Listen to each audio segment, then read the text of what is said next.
But we are getting into the first game of the series with Lord Triss playing Scoia'tael versus Big Cuckoo on Nilfgaard. Yeah, so very excited to see the Scoia'tael list straight away. We've got the MV Pella in the hand. I mean, I'm very biased. I know, Jag, you are too. We're big fans of the Pella here. We've even got the Pella emote on this channel. So how could I refuse but to get behind Lord Triss with his Pella? And on the other side, Iluha or Big Cuckoo doesn't have any of those blight makers that we talked about in round 1, but does have the Dead Man's Tongue, which is going to be able to banish a couple of 4 provision bronze cards and improve the consistency of the deck down the line. Yeah, I absolutely love Pella. I mean, he's my title in Gwent. I don't think you have the Pella title, actually, now that I come to think of it. But my title in Gwent, it's been Pella, and it's been Pella for a little while. But let's have a little look at the starting hands. Big Cuckoo finding one of those mages, not what you want in hand. You really want those in deck. No blight makers either. Yeah, absolutely. That's one of the definite downsides of this Mage Assassin. A really cool design on these cards. I think most likely to get nerfed by a couple of points when we see the next patch come around. But really the design of these cards is quite fantastic. The Mage Assassin zapping. There's also a bit of an Easter egg to look out for in this card, Jaggerus. There is an occasional rubber ducky that can be seen in the bathtub next to the Mage Assassin. So let's look out for that as this one plays out.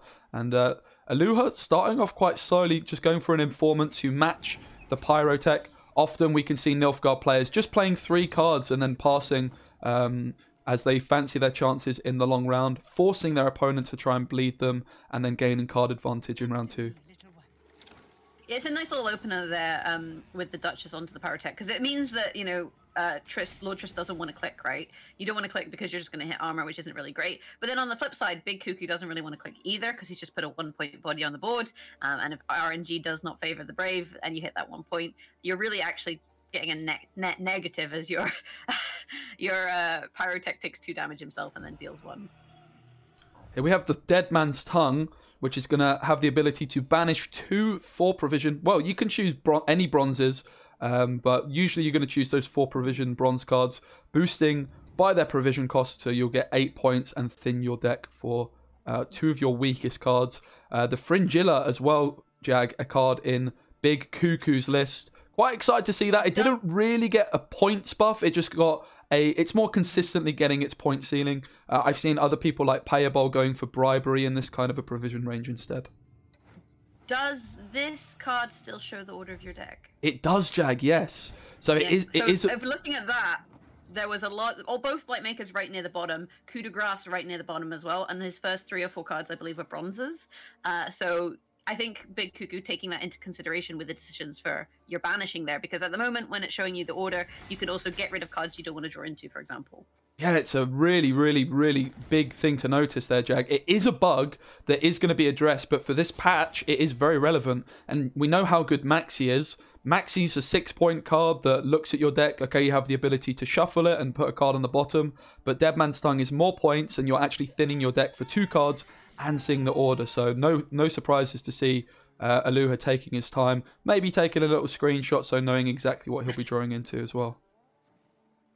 Yeah, just worth touching on that, as it is relevant in this kind of competitive situation, and it's something that I believe CDPR have actively said so. They've mentioned it so that everyone has the same sort of advantage. They're not trying to keep it as some kind of secret bug. They've admitted this is the bug, this is how we're working on it, this is what it does. But so at least everyone's kind of on the same footing with that. It's not the best situation ever, but it is worth touching on here. Definitely. As it is relevant to this matchup. Yeah, it's something I'd forgotten about. I've not played too much with Dead Man's Tongue myself, but yeah, it's definitely something both these players are going to be fully aware of. Pavkogel has entered the board. He's only going to be damaging for 1 point per turn due to the fact that there are some filthy Nilfgaardian scum spies on his side of the board. So just 1 damage per turn from Pavko here. Yeah, and I think that's why we see Lord Triss playing Pavko. You know, often Pavko's seen as a core card, being able to do that 2 damage per turn with only Scoia'tael units on the board, and one that you would maybe want to save. But against Nilfgaard, they're going to be putting spies on your board. They're going to be causing you trouble. So, you know, in that situation, he's not really as valuable as you may consider, shall we say. But Lord Triss, 36 points up to 21. Big Cuckoo hasn't really played much at this point. Yeah, and as mentioned, often you can just play 3 and pass as Nilfgaard, but not Aluha deciding he's not been forced out just quite yet, and so is going to try and stay in this round for as long as he can without passing. Might just have decided that this might be a little bit too much reach, doesn't want to commit his gold cards to make up the points, and Lord Triss, having committed Pavko, 1 leader charge on the Hammer Dryad as well. Certainly not the cheapest round possible, but I don't think he's going to be too upset with how this one's gone, Lord Triss. Yeah, someone in chat just requesting audio slightly louder on my end. Bessie, can you do that? I can do that. You can do that. There we go. But this is awkward. It's a bit awkward for Big Cuckoo here, because Big Cuckoo isn't going to get the payoff of the Blight Makers, basically.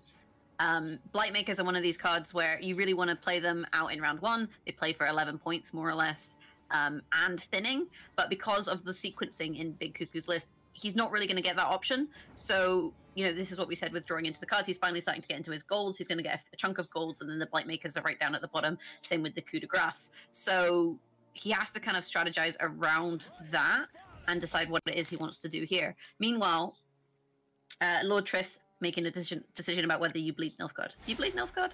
Yeah, I think you've got to go for the bleed on Nilfgaard, especially as Nature's Gift, where you're going to be spawning these Wandering Treants. One thing Nilfgaard does that's very, very annoying to play against is playing a lot of spies on your side of the board. And when you're playing Nature's Gift with all these Treants, every time you play a nature card, you're going to probably run out of row space. Also, Masquerade Ball, even with the Heat Wave, can just be quite scary indeed. You would much rather use the Heat Wave on as a tool punish rather than Heat Waving the Masquerade Ball. And yeah, Lord Triss starting off quite aggressively with this Dol Blathana. It's not, I think it's the Dol Blathana Sorceress. There's a Dol Blathana Whisperer, which he isn't using. And what this new card does, it's one of my favourite premiums. It is going to play a, well, it's not going to because it's been locked. If it wasn't to have been locked, it can play a, it has an order to play a Scoia'tael special card, yeah. So there's no six power ones, but level with the power of the sorcerer. So if you've got it at 5 power, it could play a Rebuke, a Circle of Life. And if it's at 4, it's guaranteed to hit something like a Making a Bomb, a Caress as well. Yeah, there's not bad choices, and it creates them, right? So you do get a choice of 3. You're not just stuck with what you get, kind of thing. Exactly. So there are some options there. Now, Big Cuckoo, though, you know, responding with a little bit of tempo, playing the Brathens there, but also maybe just in a situation where there wasn't anything he really wanted to play from hand. And Lord Triss with a very, very quick Heat Wave. You were talking about this earlier, you know, the decision, you want to use the Heat Wave on a tall target rather than on necessarily a scenario.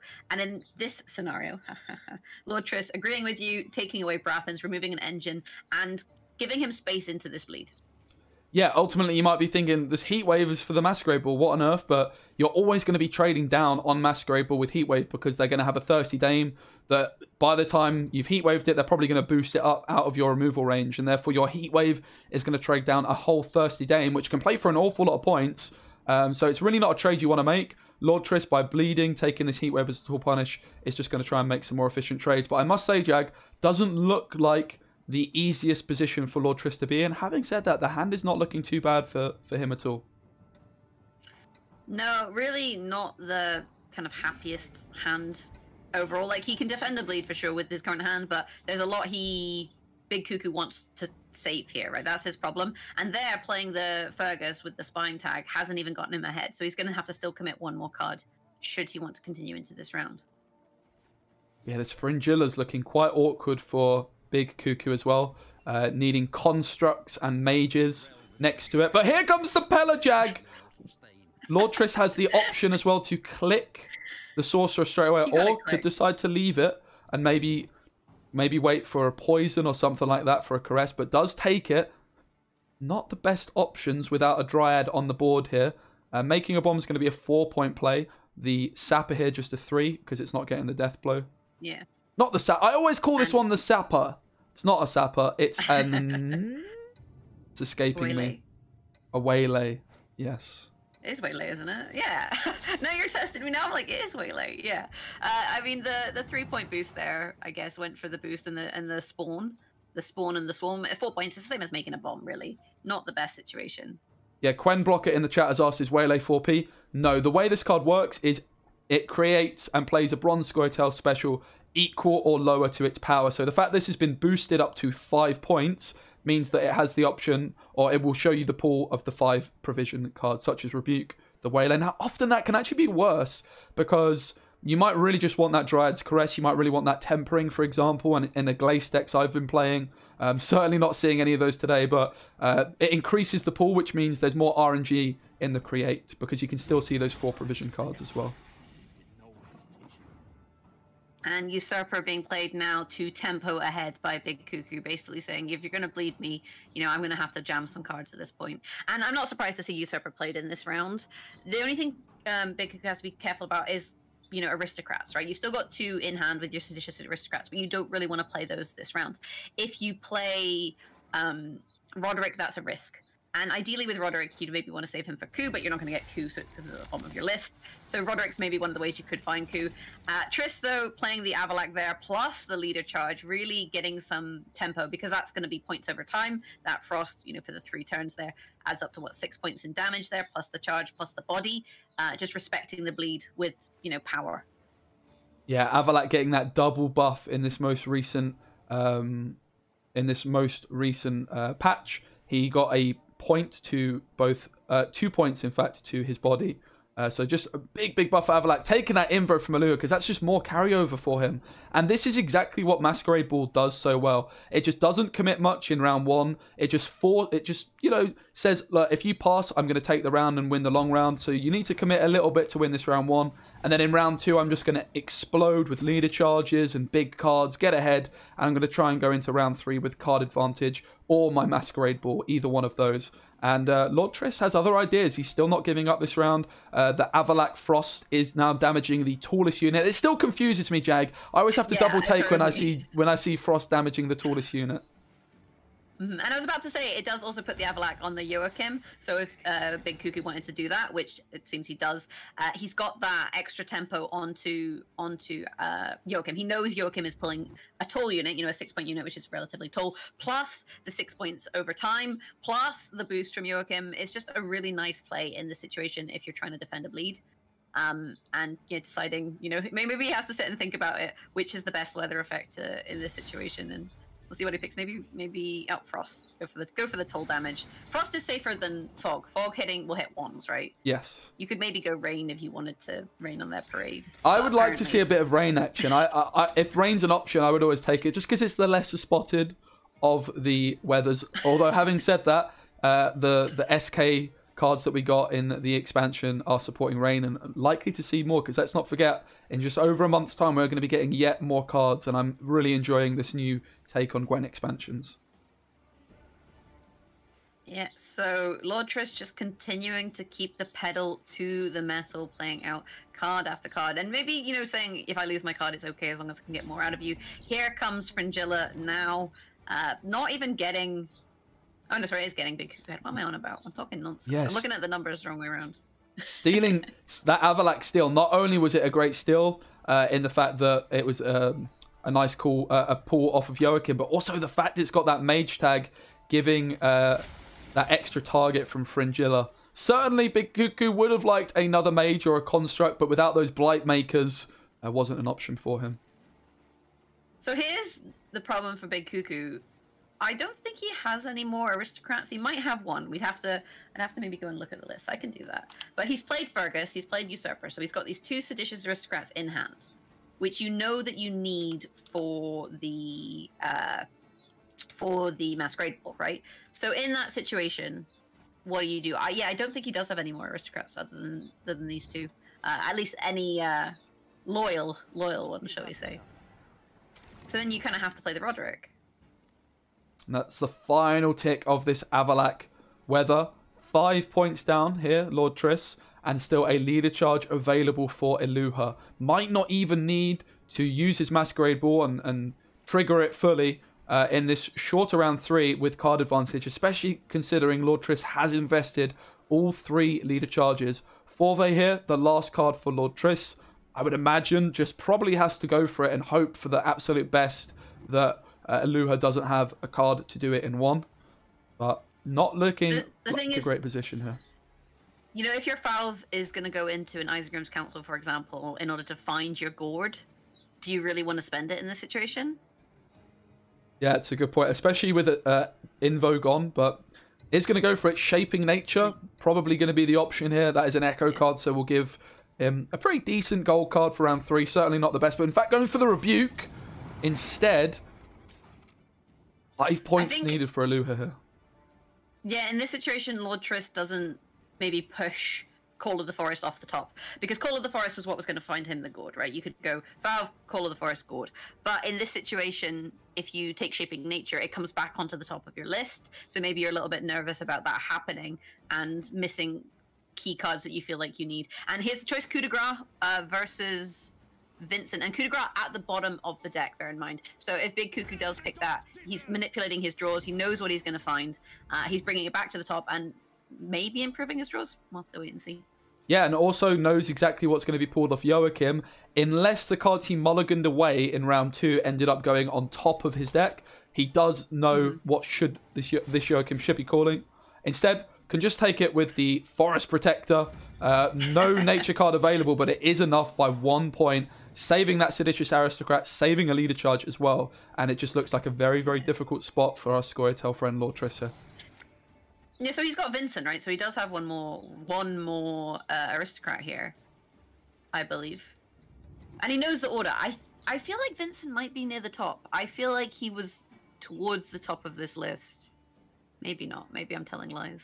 But again, Jag, remember, these cards you mulligan away in round 2 go into your deck in a random position. And therefore, if the 2 cards you mulligan in round 2 end up going on top of your deck, you might think you're going to draw the card, but you just get a little bit unlucky.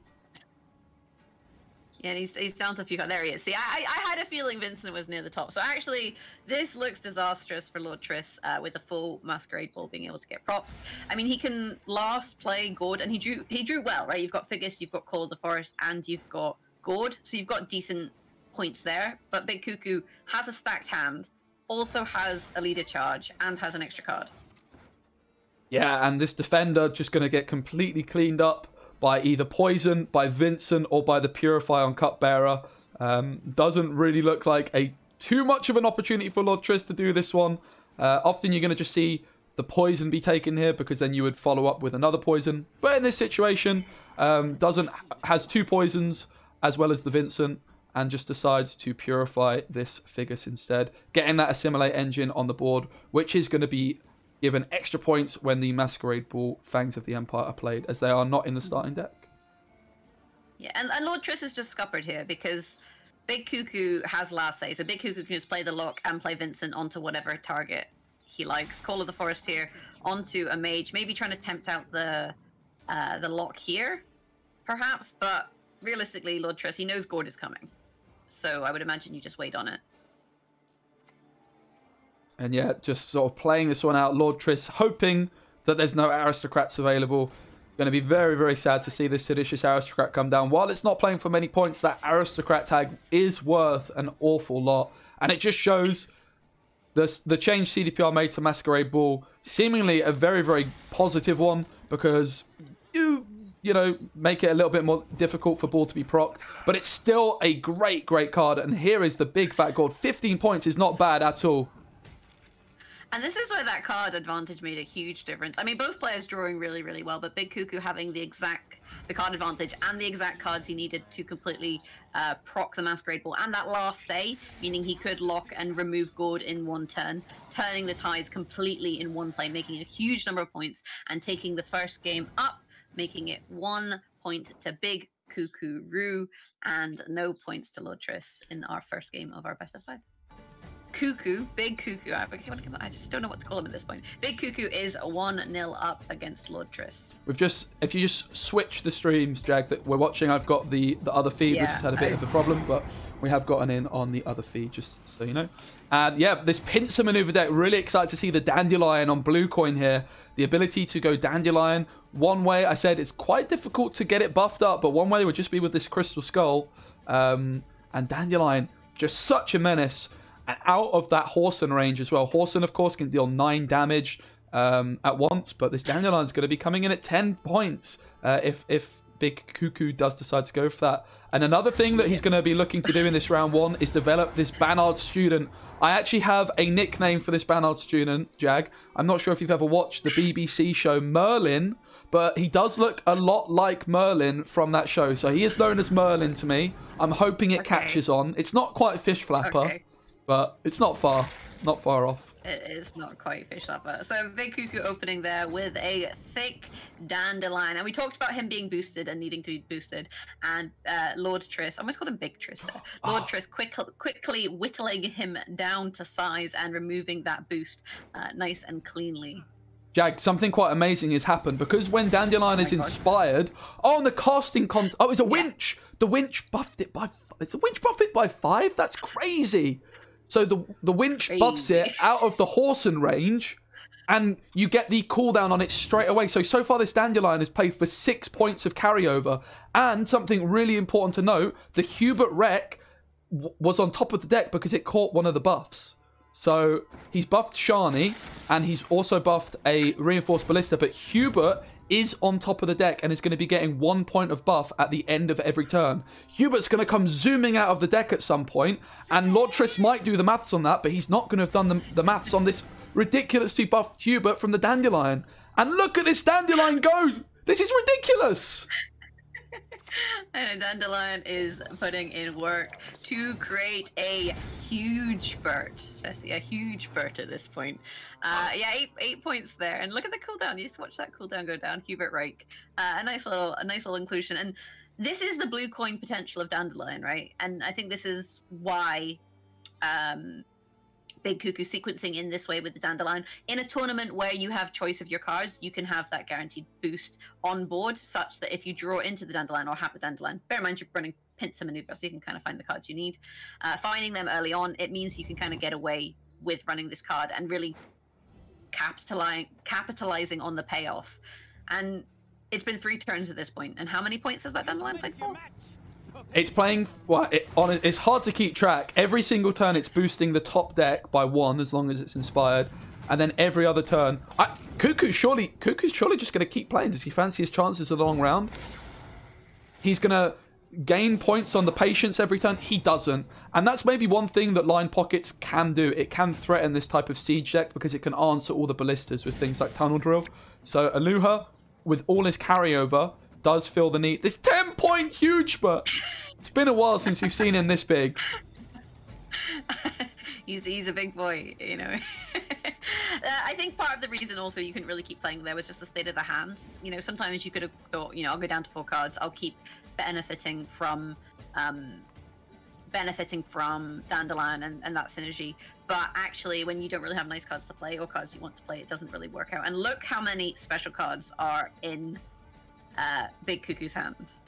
Yeah, it's such an interesting build on this deck. Certainly seen a lot of people playing bombardments, but not really giving the winches that much respect. This reinforcements is going to be able to... Its main target is going to be a reinforced ballista.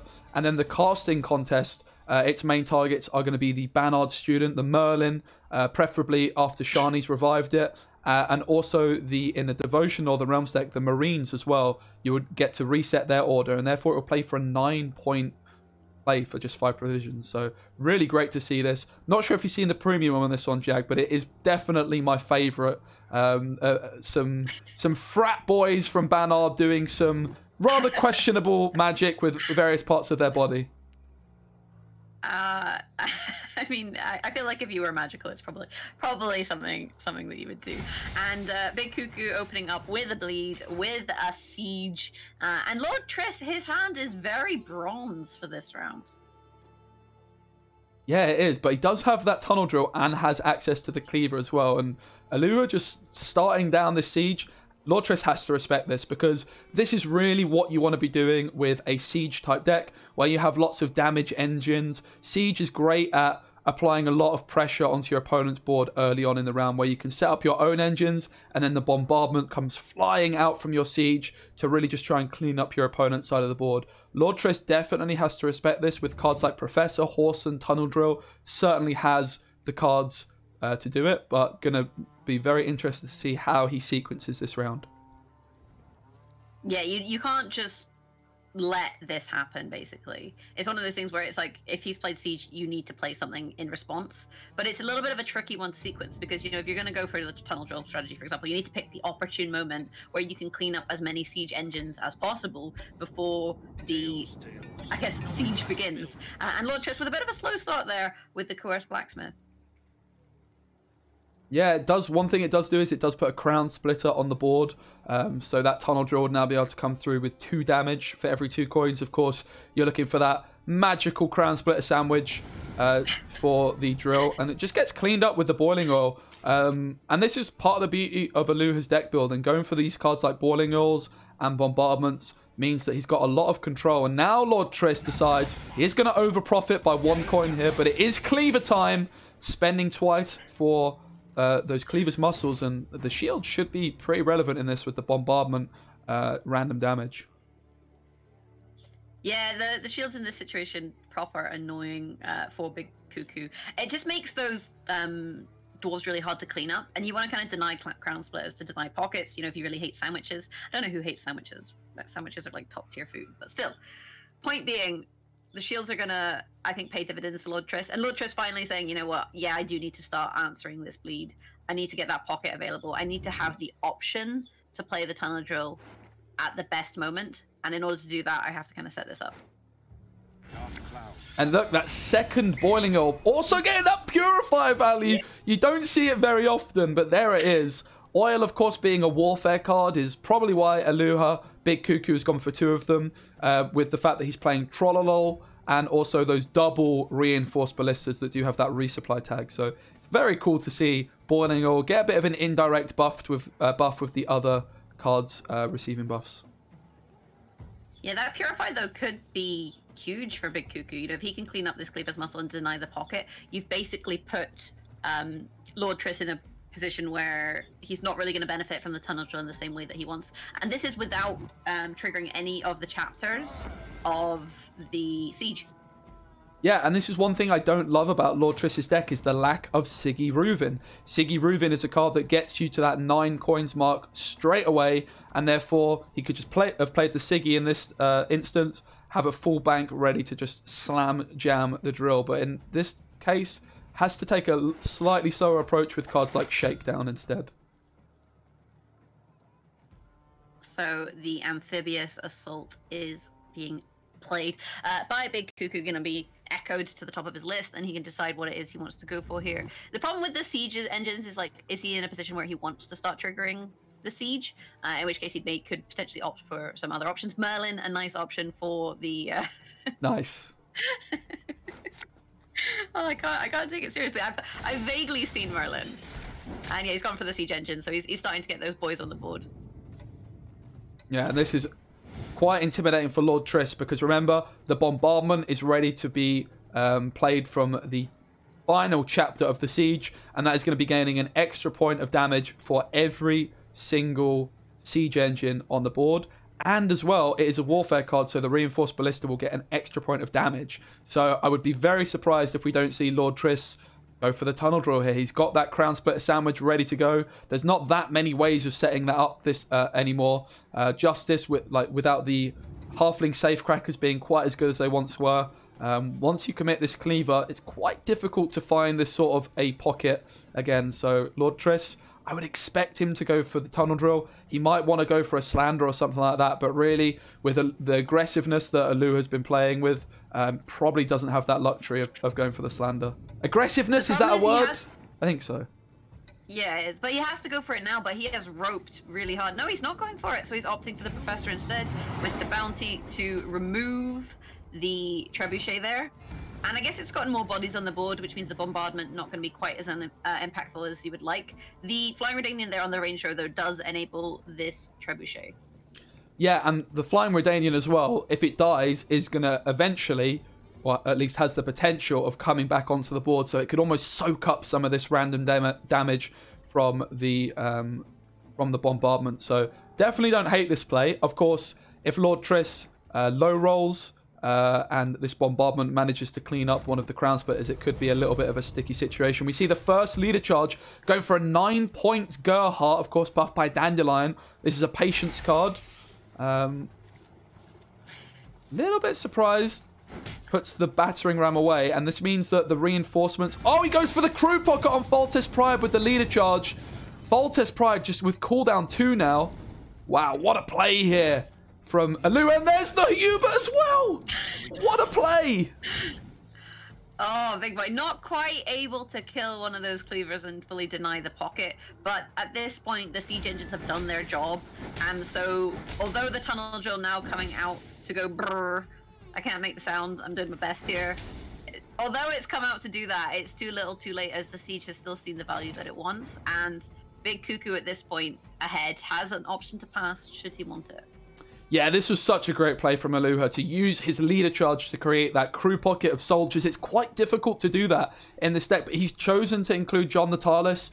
Often people don't include John in these pincer maneuver decks because he's a tutor card. You're playing a tutor leader, but Aluha seeing the value of the Foltest Pride with that crew pocket, using a leader charge, and demands that drill answer, and he's still ahead. Lord Triss has emptied his bank, decides not to use some leader charges, and force Aluha to stay in the round, and Aluha does just take that pass. Remember, all that Dandelion carryover is still pretty much available, but this Hubert, the Dandelion, really did make a huge difference here. Ouch. Yeah, but that's... There we go. I was going to say, not quite enough yet. You're gonna have to go for one more. And it turned out the Redanian taking the bombardment damage, not really a problem because it didn't come back. So you didn't get the payoff in that situation. So here we are. We've got a 7-card round 3. Who benefits from that? I would say if I am the Northern Realms player, the most important thing was to get rid of that tunnel drill. Having said that, okay, you've got Professor, you've got tunnel drill, but there's still 2 huge threats. There's Horson, who can clean up multiple engines at once, potentially. But Philippa is always a thorn in the side for any Northern Realms player. But with all this Dandelion carryover, a leader charge available as well to tutor in one of your best gold cards, doesn't find a gold card Alu here. I'm not exactly sure what he's still looking for. Jax and Gord and Justice being missed by the Syndicate player here as well. Certainly not wanting to play a Blacksmith from hand for the 2nd time in one game. That is not why they're in the deck. No, and I think kind of a little bit unhappy from Lord Triss. I mean, he had a lot of bronze in round 2, right? So he hadn't really drawn into much gold. So at this stage, you know, he's lucky to, I think, have as gold of a hand as he does in some regards. Like, it's not surprising that those gold cards are back in the deck. Big Cuckoo does have the opportunity to go looking for cards. Shani, I believe, still in the deck, for example, would be a nice pincer maneuver target. He's got Gerhardt in hand already. He's got the Amphibious Assault that he can use to find something that he needs. His hand's not bad. Yeah, I think looking at the deck list, Adalia and Shani, the key cards that haven't been found, as well as this Trollolol, who have been looking forward to hearing his voice lines. And with, well, there's 3 Warfare cards in hand, the Trollolol would have been a pretty good card, but certainly the Shani Adalia. Trollolol with Amphibious Assault, though, right? And That's you can get it, yeah. Or Adalia with Pincer Maneuver, so it's not too bad. Yeah, it's very true. You're obviously losing out on a few points compared to going for a 4 provision card off of Assault. But that is a very good point. That is this a Philippa? Is that what he's doing? Looks like it could be. Yeah. Not messing about. I love this play from Lord Triss. And that's he decided to keep his leader charges in round 2 when he could have used them and tried to force Aluha to stay in the round for longer. But by preserving his leader charges, gives him the reach with Philippa to steal this Ballista. And Philippa, just such a fantastic way of spending coins. And it's not going to be easy for Big Cuckoo to answer this Ballista. No, you're kind of losing out on the engine. It's a big transfer as well. You know, you're getting, what, 14 points for 7 coins, so it's efficient spending. Lord Triss does have quite a lot of spenders at this moment. He had Philippa, he's got the Blacksmith, he's got a Sea Jackal. So he does have quite a lot of spenders in general. And not that much profit, looking at the hand.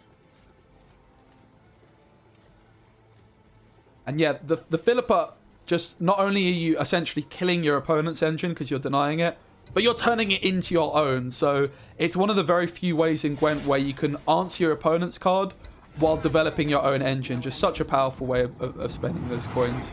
And just meaning that this round is just looking very, very difficult for Aluha, even with the Shani, the casting contest, and the Gerhardt still available. This Ballista is just going to be playing for so many points with Horson ready to go as well. going to be really interesting to see where this one goes, because of course Lord Triss didn't draw perfectly, far from it. No, and I really like the changes that they've made to Shani, making her with this Resurrect, for example. It just fits so well with her card art as well, as she cries over a dead or dying person. I guess it depends on how pessimistic you are.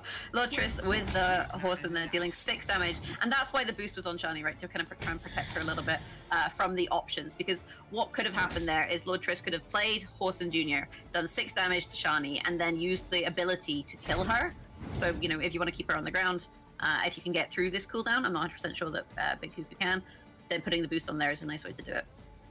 Yeah, Horson cleaning up the Marine as well with its insanity, denying that casting contest value. Of course, Aluha does have another one available, but this Horson can just spend 3 coins to kill it again, so this casting contest could get a little bit awkward. The Winch is going to reduce the cooldown on Shani by 2 turns as well, and this Gerhardt with its patience as well. The longer it's on the board, the higher the potential power of the card. And now that Horson's gone, Professor's gone, Philippa's gone, will we see Gerhardt being played as a patience engine? I'll have to wait and see, as Amphibious Assault has 3 options, and leaving Trollolol out, he is, you know, banished from the game. He's benched. He's like, you know, a footballer, I guess. I can't think of a footballer who gets benched because I don't know jack about football. But going for the Siege Engine instead, how do you feel about this? The Battering Ram. Yeah, I mean, it's not really doing too much. The Battering Ram, it's mainly just in a deck because it's got that Siege Engine tag. Ideally, I think Big Cuckoo would have put this Marine in his deck and he would have something like the Adalia in his hand, but of course he had to pick the Shani and get rid of something else, so it's definitely not the best assault I've ever seen. Yeah, I suppose in that situation the options aren't amazing, especially with Trollolol when you've started to kind of spend your warfare cards, or you want to play them in a certain way. And you can see Lord Triss still trying to whittle down this Shani and bring her to her knees. That's so the problem that that Big Cuckoo has is between the Horson and the Trebuchet, Shani not looking like she's going to survive much longer.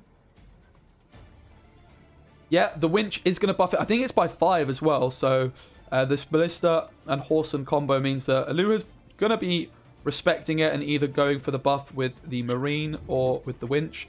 I suppose as well, casting contest can be used on this Battering Ram. That might have been the reason Aluha decided to go for it off of Assault. If he can move it into the back row, he could then use casting contest on it to refresh the order and slam it back into the front. And here comes the Marine. I would imagine Lord Triss is going to have to spend some coins here to kill this Marine to deny the casting contest value as well.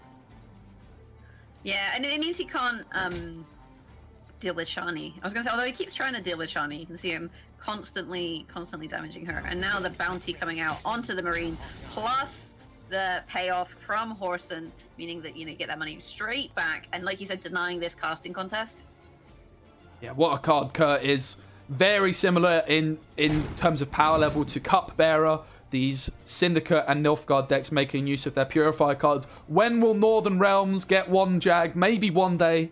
Pella doesn't quite cut it in these devotion lists, unfortunately, but really, really great to see the bounty finding value on the Kurt. Great into decks like Keltullus and Cloggers, but also synergizing fantastically well with Horson in this case. I think if they're going to do it, they need to make it like Pella and then like a colon and then some other word, so that Pella still exists as a viable card.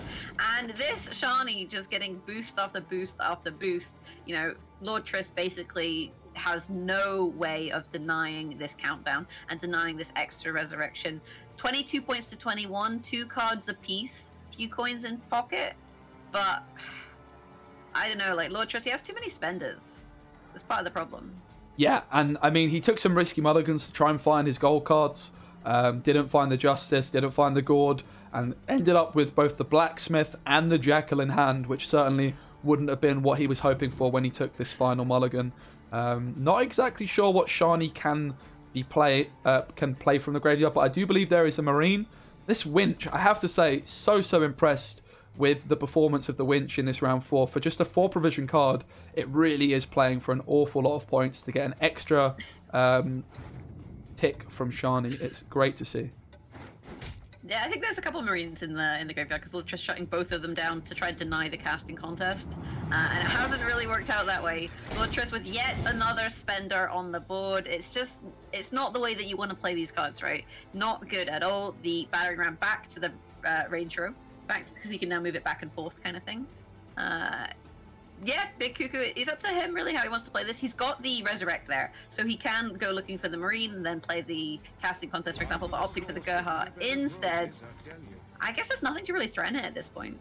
Yeah, and you could just take it as a pact. I mean, the problem with going for the 5 patience range is it's quite RNG heavy. You can get a Thunder and Artifact Compression, but you can also get a casting contest. And it does seem as though that Big Cuckoo wants that double casting contest finisher. I would love to see that, I must admit.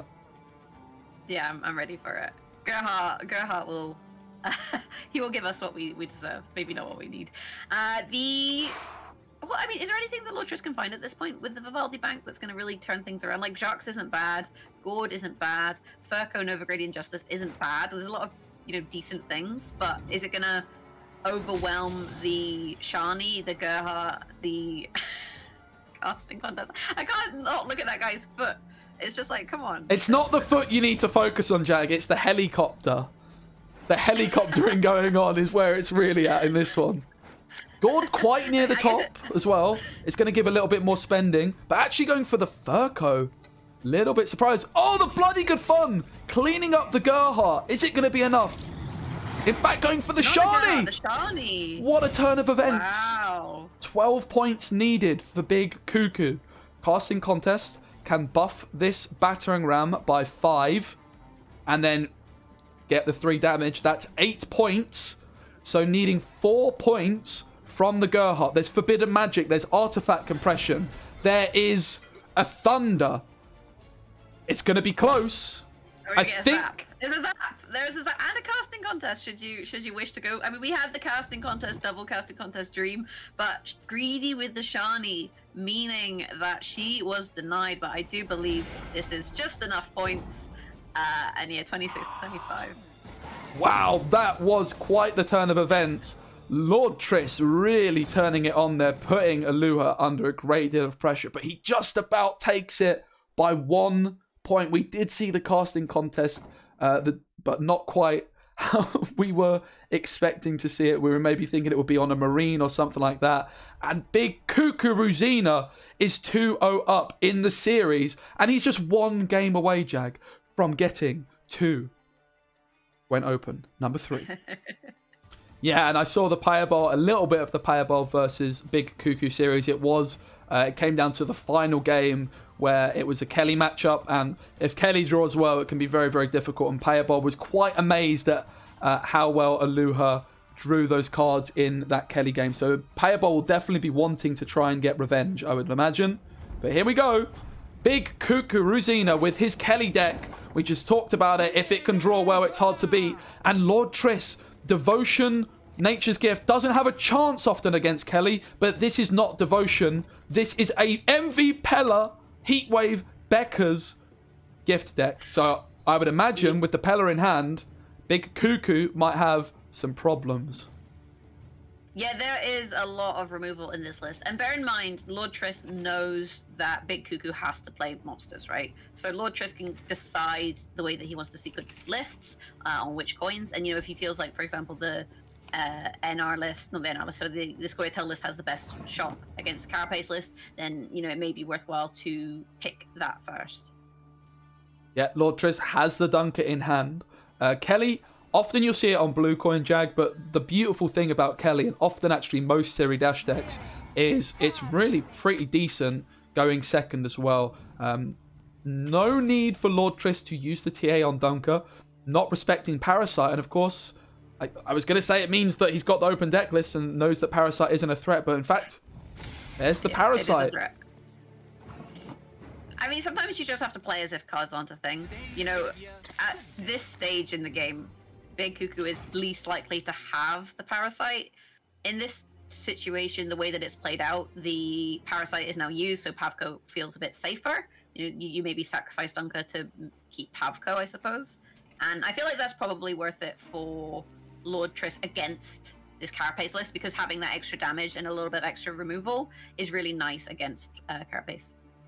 Yeah, and unlike Nilfgaard, this Pavko isn't going to be disrupted by spies, so should be getting full value the whole round. The other ways of cleaning up this Pavko is going to be with this Imlerith's Wrath, but you're going to want to probably use that as a tool punish on something like a Hammer Dryad later down the line. And yeah, Lord Triss's inclusion of the Becker's Rock Slide, so interesting because it does mean this Nithral can get absolutely cleaned up by the Beckers. Without it, a Rebuke plus Pavko wouldn't have been enough, but this Becker's Rock Slide coming in clutch. However, it's a valuable resource for Lord Triss. Will he want to try and save it and get his full value from Pavko? Does decide to do that. Well, he could still go for the Beckers, but of course, if you go for the Beckers, you're not really getting any engine value from Pavko at first. Yeah, I feel like in this situation, you can maybe play it slightly slower. You know, this is interesting because Nithral is basically just an evil Pavko. Assuming the Wild Hunter said, oh, he went for it. I was going to say, so you could opt to instead protect your Pavko for one more turn and then see if you can get it down to Rebuke range. You know, sure, you take 2 points of damage, but you save the Beckers. And I maybe would have gone down that line. You know, just play out one more turn and see. Because you can always come back to the Beckers. But maybe Lord Triss worried that Big Cuckoo would then boost out of Becker's range and just, you know, making hay while the sun shines. Yeah, and Lord Triss basically getting the read that Siridash isn't really too much of a threat in this round because he would have expected to maybe see Defender and then Dash come down already. But having not seen that, isn't quite as scared of it. You need to play Dash, second card at the latest. So yeah, I would say at this point, Dash not feeling like a threat, seeing as it hasn't been played, because then you have the escape that is the pass, right? You can just pass to exactly. Escape. So yeah, at this stage, you know that there's no Dash, but that doesn't mean that Dash won't show up in round 3. And Big Cuckoo responding with a Heat Wave onto the Pavko. Yeah. I mean, Pavko's technically played for no value, right? Because he did damage that Beckers would have done. And it's really interesting, the fact that Lord Triss decided not to use the tactical advantage, paying off here because his Dunker got parasited and forcing then the Heat Wave on the Pavko without even using the tactical advantage. Otherwise, this tactical advantage would have just played into Heat Wave and given Heat Wave 5 more points of value. So, love the way that Lord Triss has opened up this game. As tempting as it might have been to use the TA, seems as though it was the right choice not to. And here is Maxi. So we've got Osdral, Aneromancy, Thor, Dash, Steve, the Aperian Phantom. I call him Steve. Acorn. But then Cave Troll quite low. But then again, you've got the Aneromancy. So actually, I feel like the golds here are not a bad order. I would be surprised if this gets shuffled. Yeah, I think you've just got to stick with this. Lots of golds on top. The Beast is near the bottom, but then you've got the info of, okay, I'm just going to Aneromancy into Beast if I want to play it. And let's not forget, there's a couple of Bronze Beasts now in this Keltalis list. However, only if you get to Sabbath. And with the control-heavy Nature's Gift list, good chance that that could be denied, the Sabbath, for quite a long time. And therefore, these Flying Pigs not going to get value until a little bit later on. Are we going to see the TA from Lord Triss? We are. Applying a little bit of pressure here, and Alou has a decision to make if he wants to try and stay in this round and threaten reach a little bit longer, or if this is where he has to give up the round. This isn't a bad Keltalis. That is true. It's a pretty, especially if you hit the Vitality, that is not a bad Kelly whatsoever. You know, I think if you want to take the round, you maybe go for the Keltalis. Your opponent has a lot of special cards, is one thing, but you have the Pact in hand, for example. You have Wrath, so you have your own special cards to play. And, opting not to take it instead. I was going to say, you could maybe, if you want to take the round, you play the Keltalis, take the, 16-odd points that it plays for, and put pressure on your opponent. But, alas, not to be. Yeah, the Heat Wave from Big Cuckoo, for just 5 points. What it did force was it forced a Hammer Dryad and a Leader Charge. So, doesn't seem great, honestly, to just invest a Heat Wave and then pass. Especially because it wasn't on a Dunker that was getting carryover. Don't think Big Cuckoo's going to be happy with how round 1 played out. Having said that, knowing exactly what cards are going to be drawn, as it doesn't look like Maxi was clicked, and knows that there's an abundance of strong cards available. And Lord Triss not messing about, slamming that Hammer Dryad and going for a second Leader Charge. Just one Leader Charge available now for Lord Triss. Yeah, just getting some tempo out onto the board. And I think when you see that Leader Charge with this opener, you know that so that Lord Triss is going for the bleed, right? You have to identify that here. So now you have to decide, right, if I'm getting bled, how do I want to sequence this this hand. You've got your 2 leader charges in pocket, the carapace leader charges, so you can try and protect things a little bit like that. You've seen Becca's, so you know Becca's isn't as much of a threat for removal, so you have to kind of decide, how is it that do I want to sequence this? What do I want to play? How do I open here? And, you know, he could open with the Aperian Phantom. Good old Steve, he's not bad in this situation. Gets an engine on the board and kind of starts to feel things out a little bit in terms of what your opponent wants to do. Jack, can I ask why Steve? Why is he called Steve? Oh, because the Aperian Phantom was too much of a mouthful. So I feel like the very first time I cast with the Aperian Phantom existing, I just named him Steve, because it's much easier to say Steve than it is to say the Aperian Phantom. It's a really interesting pass from Lord Triss. He sees the dash, hit the ball. I like it. It makes sense. I should start doing that with some cards, such as Demetrian Bomb. I started calling it D-Bomb. It's not quite a nickname, but it saves me the embarrassment. You can call it D-Bomb. Like D-Bomb, D-Bomb, D-Bomb. It works. It works. Yeah, this pass is lovely because it's 8 points apiece, right? So Big Cuckoo having to commit another card here into the bleed. And what do you want to spend here? You know, Folktail's actually quite nice in this matchup because of all the little Trents. You want to play the Purify? I mean, there is a Figgis, though. Probably don't want to play the Purify. Yeah, goes for the Aneromancy here. That is going to make his draws slightly worse because it does mean that the Aneromancy is then going to be on top of the deck as it's an Echo card, which means you see one less card potentially of your deck. But knowing the top decks are so strong, I think Aluha doesn't mind too much.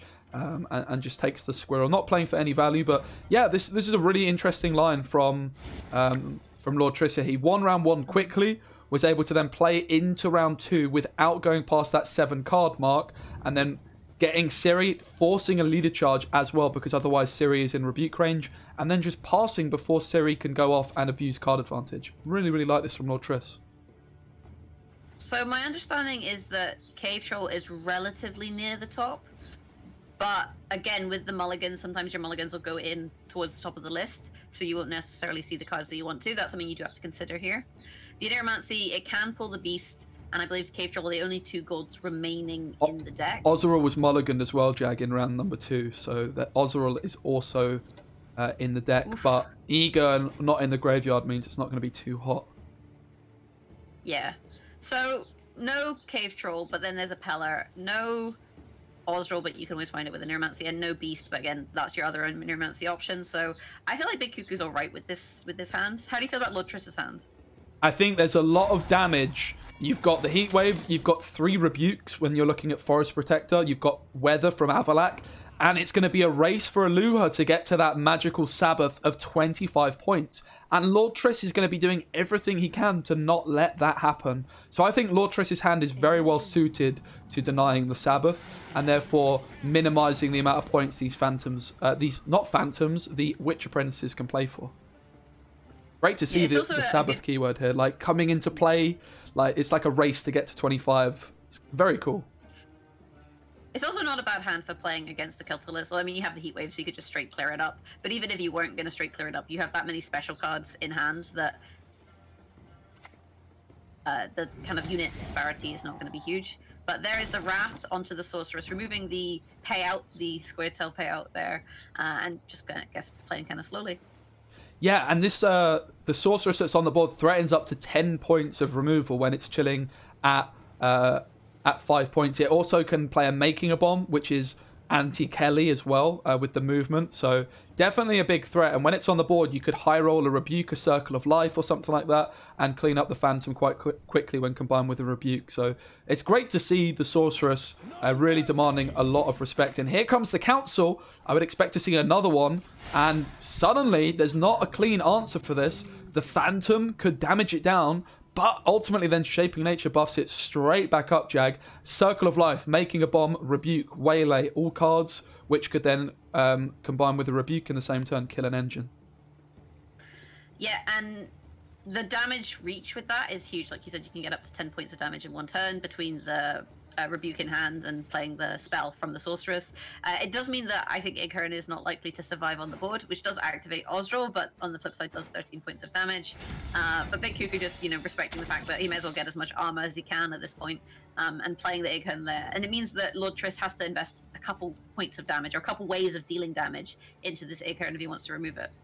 Yeah, it'll be interesting if Lord Triss goes for the Rebuke first, as that would mean if he finds a waylay from his sorceress, he would get the death blow. Instead, deciding no need to rush, he knows this sorceress is safe and sound on the board, and instead is going to go for the Avalac, which has the choice of the Frost, the Fog, or the Torrential Rain. What's he going to go for, Jag? Is it time for Rain? No, he's going to go for Frost because it's going to hit Ighern and bring it down to 5. Oh! There it is! Yeah. Yeah. See, that's what he's going to do. I know what they're going to do. Enemies next turn, he can play the Rebuke. You know, I did say you needed a couple ways of dealing the damage, and I guess this works really nicely. It also is a big removal for the Sabbath, right? And I believe with Osro, if you want to eat your own units, you have to play them on the range row, which doesn't play into Sabbath either. Yeah, and the Sabbath will be activated with a Flying Pig here, as long as the placement is correct. Because the Pig is going to put it at 24, but if you put the Pig to the left of the Phantom, or from our point of view, it's the right, but from his, it's the left, it is going to proc instantly, getting that Sabbath value. Here he comes, the Flying Pig to the moon, as Wilson said in the chat. I like that a lot, but the Rebuke cleaning up, and the Frost still going to tick, meaning that it's not easy at all to get this Sabbath back. I'm loving this. This is so cool. Yeah, this Flying Pig to the moon, what is he, like, GameStop stock if he's going to the moon? That's my understanding of how memes work. Yeah, but with the removal of the Osro, not the Osro, the Ighern, you know, the Pig is no longer going to the moon. It was a full start. You know, this was just a test flight. It's like a SpaceX where they, like, a rocket takes off and then it lands perfectly back on the grid. That's basically what he's done at this point. He's not away to the moon just yet. But there is still time. There are still options. And with these Trent spawning, it does open up a window to play Keltullus. Problem for Keltullus is that she will probably swiftly be heatwaved. Yeah, and the Forktail not doing too much either. The fact that Parasite and Heatwave were committed by Big Cuckoo in round 1 means this Sorceress still just that constant thorn in the side. The potential of playing and making a bomb as well, of course, which could disrupt Sabbath even further with the movement, but also switch off Keltullus instantly. Yeah, what an interesting round this has been, and Lord Triss's deck really paying off. See a leader charge. Yeah, but using Sabbath not quite there yet though, Jag. The pack there. But it's close, right? 23 points. So now you can play the other piggy, and then you're at Sabbath range. And maybe this is the time that Lord Triss finally clicks this Sorceress to answer. The Pig finds the Rebuke! And that means the double Rebuke is available to absolutely clean up the Flying Pig. The Sorceress here not letting Lord Triss down. The making a bomb would also have done it. But that double Rebuke looking so juicy. The problem that Big Cuckoo has is that really tall Steve, Big Steve there, he is such a tempting target also for the Heatwave. Like, you're trying to go tall, you're trying to get to Sabbath. Even though it is technically Sunday today, so arguably it should be the Sabbath regardless of your board state. But you're trying to get there, but in doing that you're making a very tall unit. So you're making the Heatwave look particularly nice. And the thing is, even if you then Heatwave the Phantom, and Big Cuckoo does play the Keltullus, Keltullus is going to be removing 1s at this stage because of how many Trents you have.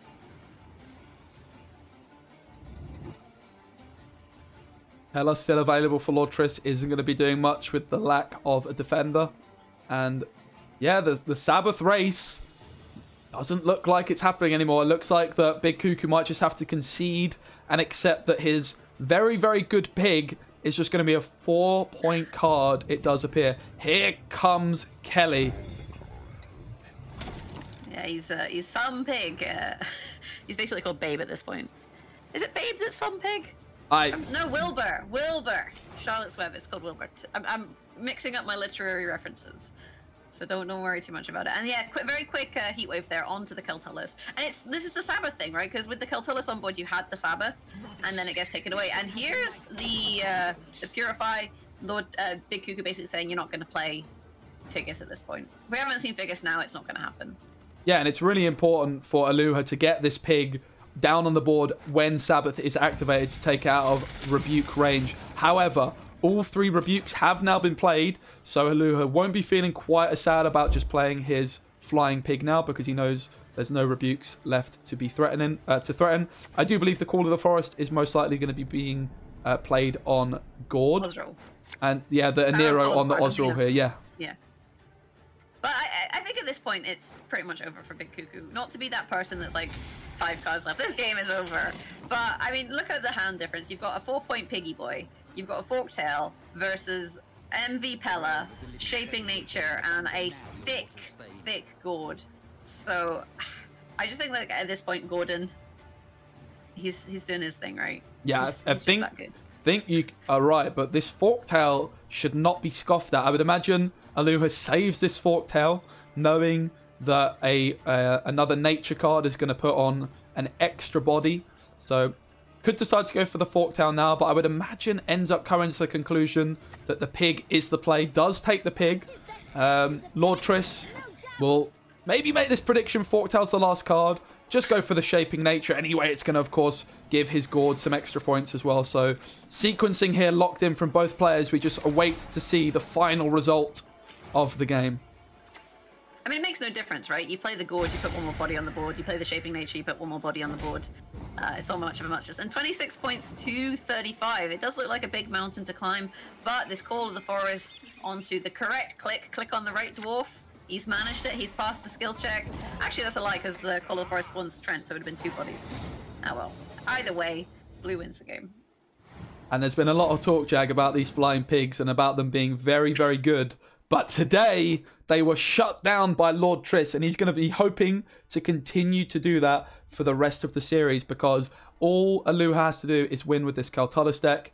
1 win, and he's in Gwent Open number 3, but it is now 2-1. Is he going to do it? Is this Kelly going to be the downfall of Aluha in this series? Oh, and then you can have like a Peller leader skin, and then a Princess leader skin, and everything will just be brilliant. Okay, so Big Cuckoo Ruzina on Monsters once again versus Lord Triss, who this time has gone for Syndicate. Syndicate, a very high tier list in terms of the meta. Does it do okay against Kaltullus? Line Pockets is a weird one. Historically, it did do pretty badly at first. However, with inclusions such as Kurt, it is nowhere near as bad as it once was. You've obviously got Horson in this devotion list that can clean up cards like Ciri if you're not careful. So Alua's going to be very well aware of that. Crystal Skull isn't going to be enough on its own. There's also going to be a leader charge that's going to need to be played to play around the Horson here. So we'll see a leader charge come in here as well, I'm sure. Yep.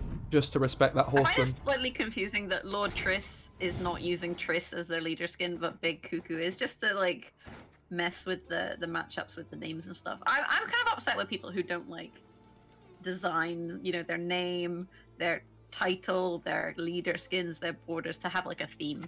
It bothers me a little bit. We see a dip in the Pontar, threatening again that Horson. Of course, Lord Triss doesn't actually have Horson available, and no bank either. So it is just a bluff from Lord Triss. But of course, Big Cuckoo has to respect the threat of Horson. Of course, it can deal 6 and then spend 3 coins to then finish it off if it is at 3 power or lower. So Aluha just making sure his dash stays above that 9 mark at all times. It's going to give him card advantage. And obviously essentially reverse the coin flip, and when you have a stratagem which gives you extra points, that is a very good position to be in. I think it's a relatively easy Ciri to protect, though. You know, if you're playing the Pact there to protect her, that's kind of why you have that card anyway. And against this list, you're not really scared of going toll. You can afford to go up to, say, 15 odd points, for example, on the Triss without fear of a big heat wave. So if I'm Big Cuckoo, I'm kind of alright with spending that leader charge, and I'm alright with spending that Pact at this point. And there, the damage doesn't quite put you in range of the Horson anymore. You know, it's that 9 points because it's a 6 and a 3. So at this point, you can kind of afford to, you know, play something different should you wish. Although, what do you play out of this hand?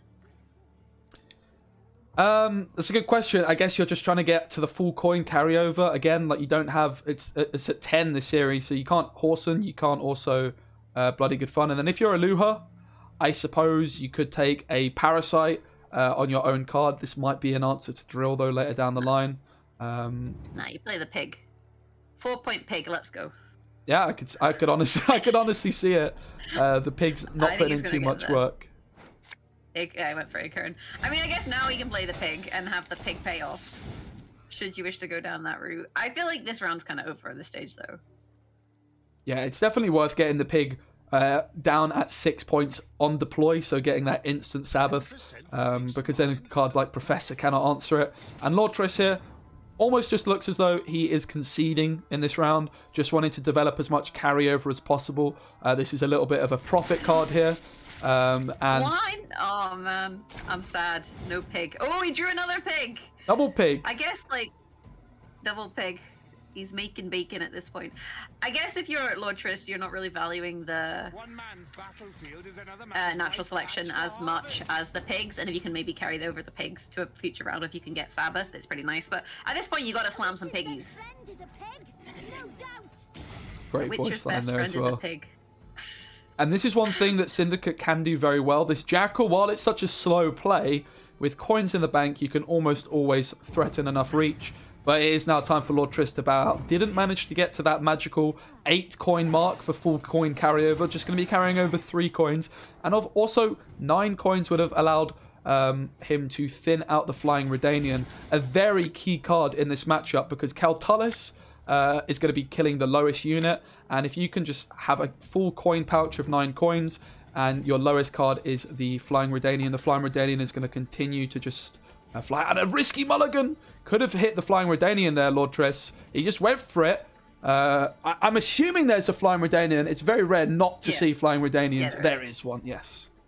Yeah, we saw it. We saw it earlier on, to be honest. So we do know that that's a thing. Furco does have access to the Novigradian Justice, but no Tunnel Drill, no Cleaver in this hand. Should Big Cuckoo go for the bleed, and with that coin flip reversal, you have free reign to bleed. Is the thing in this situation. You can basically just go for it. Kurt available though to purify the cave troll. Yeah, and Siri Dash stamping her mark all over this matchup. Just take a moment to appreciate the amount of cards each player is on. Even cards with Aluha winning round 1, and that is all thanks to the power of Siri Dash, using the leader charge, the Crystal Skull, and Pax to just keep her alive. And here comes the Kurt. A big deal in this matchup.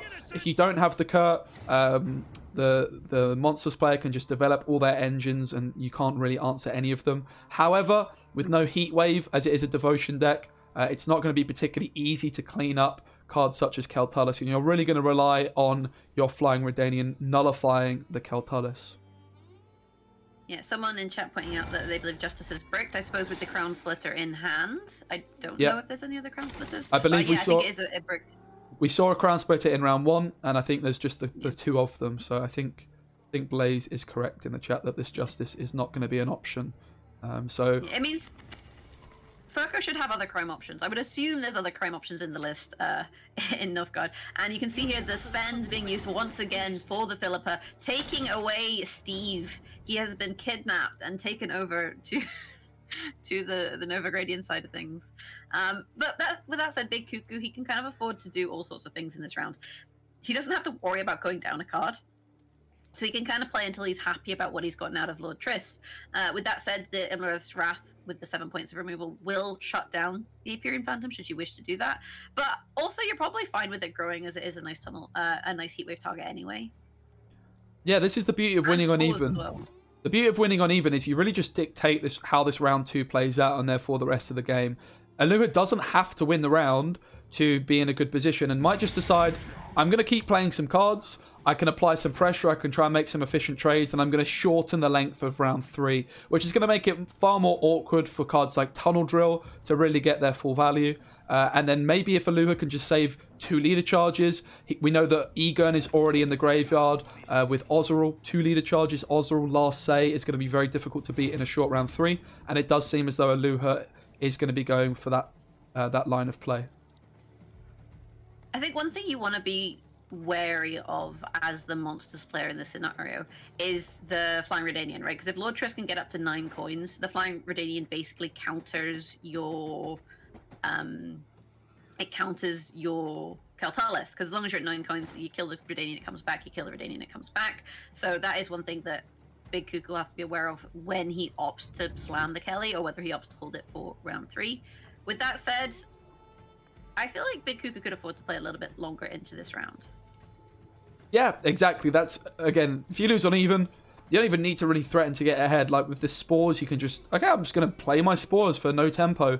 You can't really do much about it, but instead takes the Kelly, gives it a leader charge. Very aggressive from Alua here, saying that not only does he want a shorter round with his Ozeril, but he also wants card advantage. And of course, Kelly isn't getting value on deploy here, but it cannot be answered straight away. Love this though from Lord Triss. That bloody good fun, spending 9 coins, putting Kelly to just...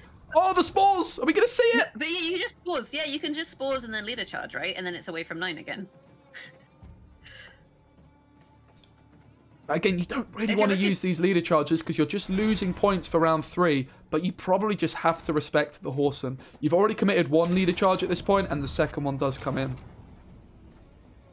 It's a pretty big commitment, honestly. But with that said, Lord Triss is getting to the point where he's going to have to start committing units, right? Unless he Rivali banks into another special card, now he's going to have to start putting bodies on the board. And this is where life then becomes quite frustrating, because he's not at 9 coins. He's not close to 9 coins because of his last play, bringing him down from 5 to 1. And what that means is that if you want to get the Flying Redanian to protect, you need to profit at this point. But you're still putting bodies on the board to do that. Yeah, and Aluha's 10 points ahead here. And Kelly, whenever units are played, is going to be working as an engine. So there could be some a time here for Alua to pass, and Lord Triss is going to want to try and deny that, but also make sure that they're not committing too much so they still have points for this short round 3 cards. Like Jacques is going to be a key card, potentially, as well as Gord, to try and beat this Ozeril in a shorter round 3. Yeah, and this situation is super, super awkward for Lord Triss, and that is a late play. I believe that was the Jacques? Yeah.